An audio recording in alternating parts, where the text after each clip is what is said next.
Yeah, the reason why it's so particularly, I think, important in in the Bronx is because we have, certainly in New York, the highest prevalence of diabetes of any of the boroughs, and due to many socioeconomic and health factors, we have a very vulnerable and at-risk population where diabetes is rampant. Average markers for diabetes, the hemoglobin A1C in our patient population is higher than 9, so into the double digits. And where we have the most vulnerable and most at-risk patients, this is the kind of treatment or screening tool that I think is very important, because they're at risk for two reasons. One, they have aggressive diabetes, and two, they're less prone to follow up with their regular visits, and so that's why I think it's so significant. In an area that's, let's say, more affluent and has better control of diabetes, it's probably not as significant, but it could still save cost to health systems because of efficiency, and now patients can be screened without necessarily having to go every year for their full visit. Sure, and there are different other institutions that are doing telemedicine in a similar fashion. So in other places, for instance, I know the Indian Health Service is doing it throughout the Southwest and throughout the West. The VA system also does this in order to reach some of their patients that are geographically more spread out. Of course, there's very good use in wider geographic areas, because obviously you don't need to travel as far to see a physician when you can screen them remotely. But in our particular region, if you've been to New York is a very concentrated place, and so while our hospital may only be a few miles away from some of our patients, getting to and back from the hospital, traffic, congestion in New York life can make it very hard for some patients to come in, especially patients with multiple medical conditions, and some who are also caretakers for some of their families, who need caretakers of their own, who have a home health aide or have difficulty coming in. This is a way, at least we know that they will go to their primary care doctor's office, and when they're there, we know that they're going to be seen.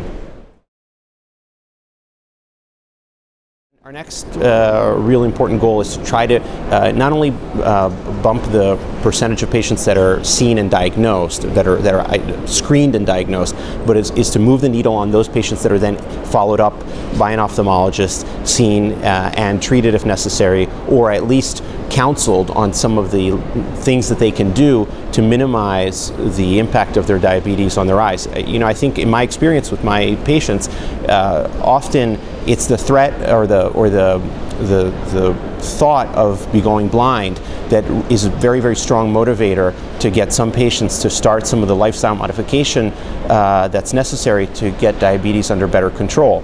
It's very hard for people to wrap their head around kidney disease and whether or not the diabetes is affecting their kidneys. They may have some neuropathy in their feet, but that may not necessarily hinder their quality of life. If you tell someone that they're at risk for going blind, it's sometimes a really eye-opening, and it's a moment where patients really realize the impact of what's happening. Personally, I think that also in terms of the potential for the analysis of the images, right now we have physicians, and sometimes there are trained graders who are looking at the images and screening them. One day I think machine learning will probably take that over. I think that pattern recognition is part of what we do in interpreting the images.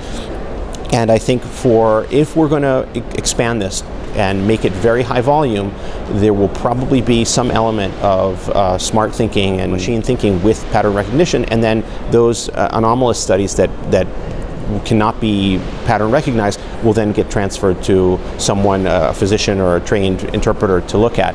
But I think as the future goes on, I think this would be an area that's ripe for that kind of disruption, where we're having large numbers of images taken and graded, and the grading can be done. I think will probably end up being done by smart machines.